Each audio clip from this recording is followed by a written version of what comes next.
Welcome everyone. इस video में आज हम पढ़ेंगे मम्प्स के बारे में। मम्प्स जैसे हम सब लोग को पता है कि मम्प्स पैरोटिड ग्लैंड से रिलेटेड है। पैरोटिड ग्लैंड की इन्फ्लामेशन इन्फेक्शन को हम लोग मम्प्स बोलते हैं।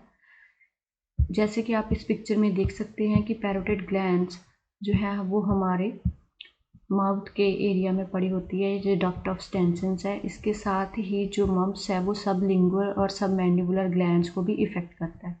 तो इनकी जो स्वेलिंग हो जाती है ये हमारे ईयर के पास पड़ी है। तो ईयर के पास ऐसे इसको कान पेड़ा भी बोलते हैं कि कान पेड़ा निकल आया, क्योंकि ईयर के पास पड़ी होती है। ये इसकी सोजिश हो जाने पर हम इसको मम्प्स बोलते हैं।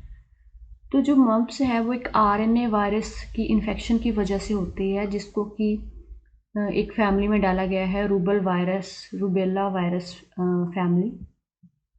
ये एक पैरामिक्सोवायरिडी से बिलोंग करती है और ये ग्लैंड्स और नर्वस टिश्यू को ज़्यादा इफ़ेक्ट करती है। इसके अलावा इस मम्प्स जो है बॉडी के अंदर अगर क्रॉनिक स्टेज में देखें तो ये दूसरे बॉडी पार्ट्स को भी इफ़ेक्ट करती है। अगर इसके हम केसेस को देखें जहाँ पर इम्यूनाइजेशन नहीं किया होता तो 100 से 1000 तक केसेस आ सकते हैं 1 लाख पॉपुलेशन के पीछे। ये चीज़ इंपॉर्टेंट है। कई बार ऐसे क्वेश्चंस पूछ लिए जाते हैं कि 1 लाख पॉपुलेशन के पीछे कितने मम्प्स के केसेस हो सकते हैं। तो आपको ऑप्शंस के अंदर दिया होता है ये वाली ऑप्शन कि 100 to 1000 केसेस हो सकते हैं 1 लाख पॉपुलेशन के पीछे। जैसे कि हमने पिछली डिजीज़ेस के अंदर भी एपिडेमिक पीक की बात करी थी कि कौन से ईयर्स के बाद कोई भी जो डिज़ीज़ है उसका उतार चढ़ाव देखने को मिलता है। बार बार वो डिज़ीज़ कितने साल के बाद बढ़ जाती है या कम होती है। तो जो मम्प्स है वो है इसका पीक पीरियड हमें 2 से 5 साल के बीच में, या तो फिर 2 साल के बाद बढ़ जाती है ये डिज़ीज़ किसी भी पॉपुलेशन के अंदर, या फिर 5 साल के बाद इसकी नंबर ऑफ़ केसेस बढ़ जाती है। नेक्स्ट जो है इसका वायरस जो कॉजेटिव एजेंट के बारे में तो आपसे पूछ लिया जाता है कि मम्प्स का कॉजेटिव एजेंट कौन है। तो मिक्सोवायरस पैरोटिडाइटिस जो कि एक आरएनए वायरस है, ये एक एजेंट है फॉर द रिस्पॉन्सिबल कॉज है फॉर द मम्प्स डिजीज़। और अगर इस पे पूछा जाए कि इसके वायरस को कल्चर करने के लिए किस चीज़ की ज़रूरत होती है तो चिक एम्ब्रियो और टिश्यू कल्चर, चूजे का एम्ब्रियो या फिर उसका टिश्यू कल्चर को यूज़ किया जाता है। इसको मिक्सोवायरस को इसकी जो है रिप्रोडक्शन देखते हैं कि ये बढ़ता है कल्चर फॉर्मेशन के लिए, तो हमें पता चलता है कि मिक्सोवायरस है। तो इन सोर्सेज को यूज़ करना पड़ता है फॉर द चेकिंग। सिमिलरली इसके अंदर भी एक ही सीरोटाइप है जो हमने पिछला रूबेला का पढ़ा था, वो भी एक सिंगल सीरोटाइप ही था। इसके अदर 1 to 3 कोई नहीं है। सोर्स ऑफ इन्फेक्शन की बात करें तो कुछ केसेस तो सब क्लिनिकली होते हैं जो हमारे पास केसेस पहुंचते ही नहीं है। 30 to 40% है जिसकी वैल्यू।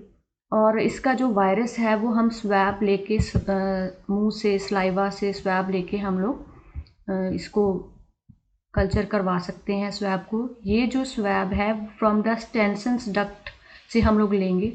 जैसे कि इस पिक्चर में नज़र आ रहा है, ये स्टेंसिस डक्ट है जो हमारे फर्स्ट मोलर की जो रूट पे है वहाँ जाके खुलती है।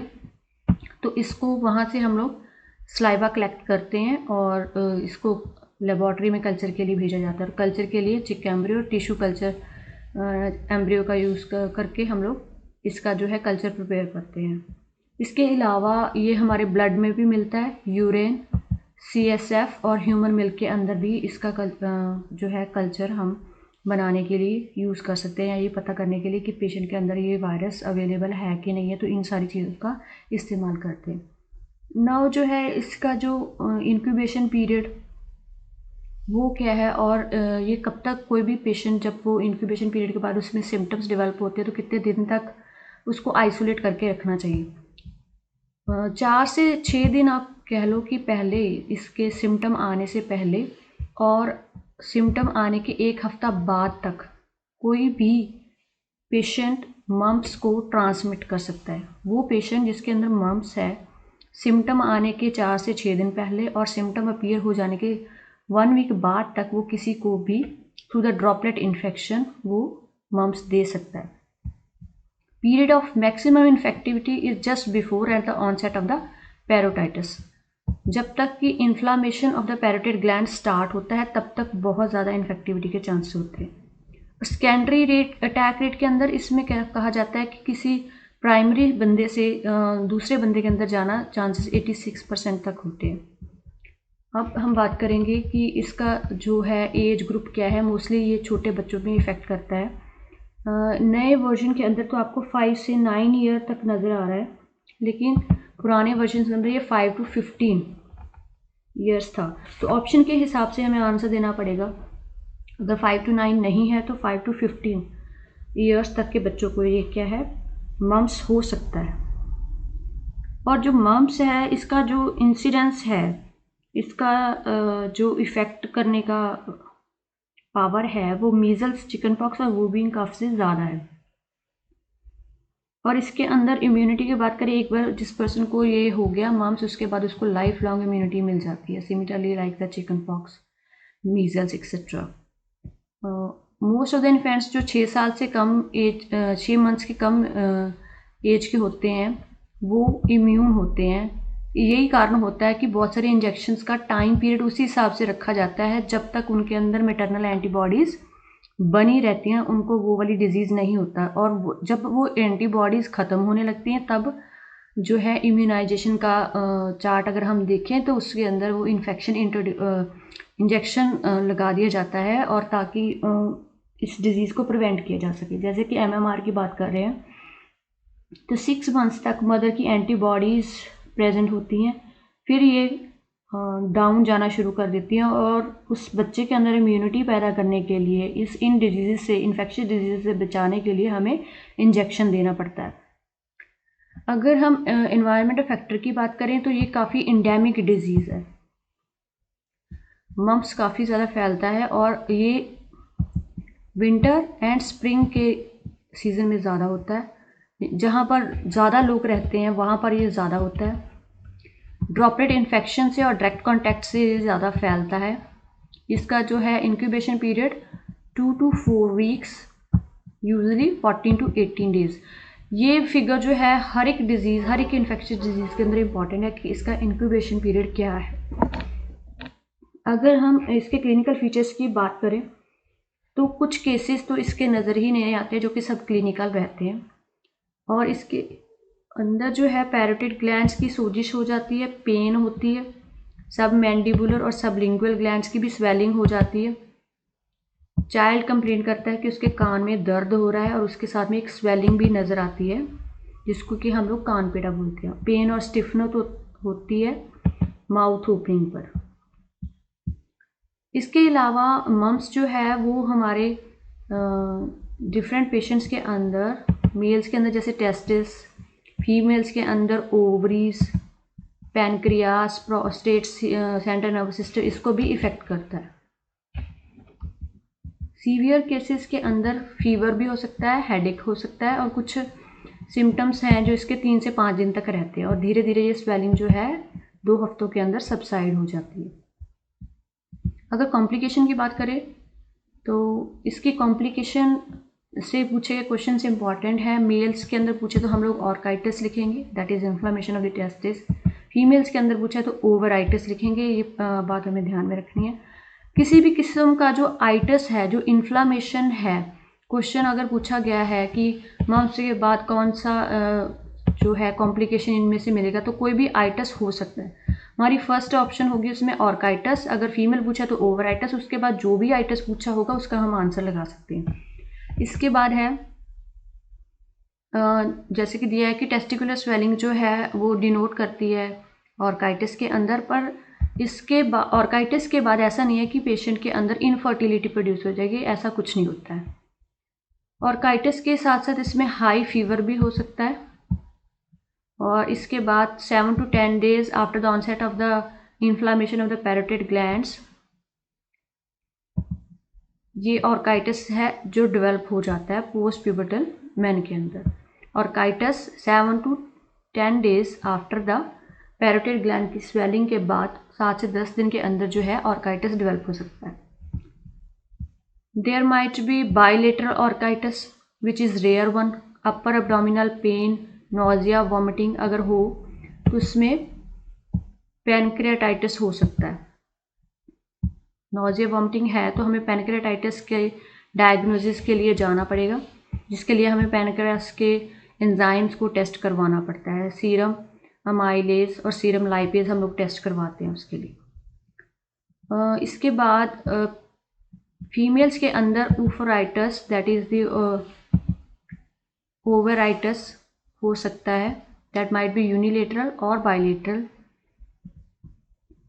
और इसके बाद जो है कॉम्प्लिकेशंस के अंदर इंसेफ्लाइटिस, हाइड्रोसेफलस, पॉलीआर्थराइटिस, सभी जोड़ों के अंदर दर्द होना, कोई फेशियल पाल्से वगैरह, मसल्स की इन्फ्लामेशन, ये सारी चीज़ें हो सकती हैं। इसके प्रिवेंशन मम्स के जो है infection in the first trimester of the pregnancy, ये 25% इंसिडेंस हो सकते हैं कि अगर फर्स्ट ट्राइमेस्टर के अंदर ड्यूरिंग द प्रेगनेंसी अगर मम्स की इन्फेक्शन हो गई तो उसके में स्पॉन्टेनियस अबॉर्शन हो जाता है। ये इम्पॉर्टेंट पॉइंट है। इसके अलावा कुछ केसेस के अंदर जो है कंजेनिटल मालफॉर्मेशन देखने को मिल सकती है। वैक्सीनेशन की अगर बात करें तो इस बुक के अकॉर्डिंग डिफरेंट नाम से वैक्सीनेशन है,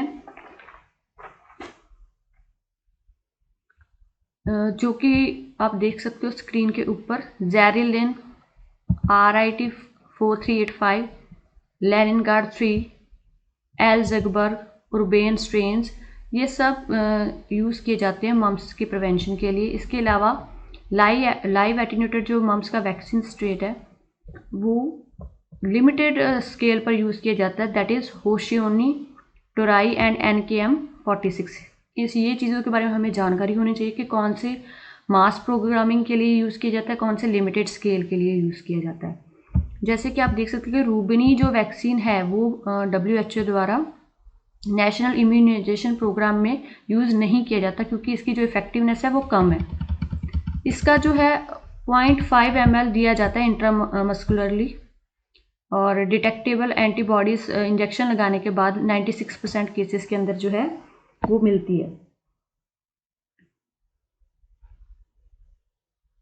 अच्छा, MMR का इंजेक्शन जो कि कंबाइंड इंजेक्शन है मम्स के लिए भी, ये एक क्वेश्चन है कि ये कब और किस एज पर देना चाहिए। मोस्टली तो इसको रिकमेंड किया जाता है कि ओवर 1 ईयर ऑफ एज, जब बच्चा 1 साल का हो जाए तो उसके बाद उसको इंजेक्शन देना चाहिए। और कहीं कहीं ये भी कहा जाता है कि जब तक बच्चे को एक्सपोजर ना हो मम्स का, तब तक उसे ये इंजेक्शन से, या फिर कह लो कि बच्चा ट्रैवल करके किसी कंट्री में तो नहीं जा रहा जहाँ पर मम्स है, तो तब उसे ये इंजेक्शन देना चाहिए। ये भी दूसरे वायरसेस वैक्सीन्स की तरह एक लाइव एटीन्यूएटेड वायरस है। Mumps should not be administrated to pregnant woman, ये नहीं देना चाहिए प्रेग्नेंट लेडीज़ को। और जो इम्यूनोसप्रेसिव थेरेपी, जिनका कोई ऑर्गन ट्रांसप्लांट है, जिनकी इम्यूनिटी रिड्यूस्ड है, या कोई सीवियरली इल पेशेंट्स हैं, उनके अंदर ये नहीं देना होता है। सेकेंड डोज जो है मम्स की वो 4 to 6 ईयर्स ऑफ एज वाले ग्रुप को देनी चाहिए before starting the school.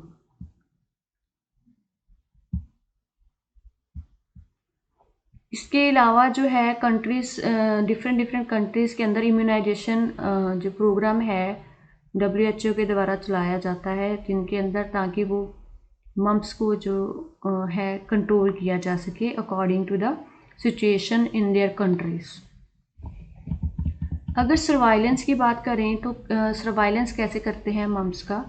Clinical mums होता है, हम बोलेंगे उसको क्लिनिकल मम्स, जब हमें एक्यूट केसेस मिलेंगे यूनिलेटरली या फिर बायलेटरली जो है, जिसके अंदर swelling of the parotid glands एक तरफ या दोनों तरफ बड़ी होती हैं, और ये 2 दिन तक रहता है और उसके बाद ये ख़त्म हो जाता है, उसको हम लोग बोलते हैं clinical mumps. Laboratory confirm mumps कब बोलते हैं हम लोग इसको, जब हमें IgM एंटीबॉडीज़ मिले, जिसमें कि ये पता चलता है कि 6 हफ्ते हो चुके हैं इस पर्सन को जो है मम्स की इन्फेक्शन होके ख़त्म हो चुके, तो उसको हम कहते हैं लेबॉर्टरी कन्फर्म मम्स, क्योंकि IgM एंटीबॉडीज़ जो है वो 6 वीक के अंदर अंदर बंदे के अंदर डेवलप हो जाती हैं।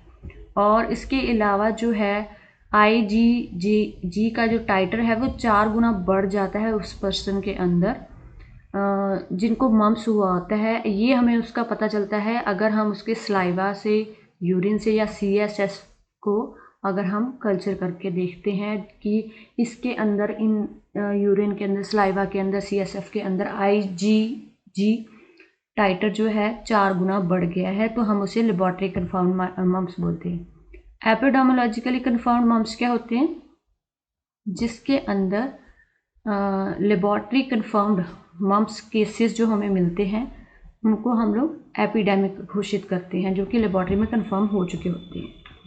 कंट्रोल की बात करें तो मम्प्स को कंट्रोल करना डिफ़िकल्ट है, बिकॉज ये एक इन्फेक्शियस डिजीज़ है और लॉन्ग और वेरिएबल इंक्यूबेशन पीरियड है इसका। सब क्लिनिकल केसेस होते हैं और जिसका पता नहीं चलता है, और ये सिम्टम्स अपने आप सबसाइड भी हो सकते हैं। जो पर्सन, जिस पेशेंट को मम्प्स हुआ है, उसके आर्टिकल्स को कम्प्लीटली डिसइंफेक्ट करना चाहिए, और जो कोई इस पेशेंट के कांटेक्ट में आते हैं पर्सन, उसके फैमिली मेम्बर्स, उनका जो है रेगुलर चेकअप करना चाहिए, उनको आइसोलेट करना चाहिए, उनका सर्वाइलेंस करना चाहिए। तो ये था मम्प्स के बारे में। Thank you so much.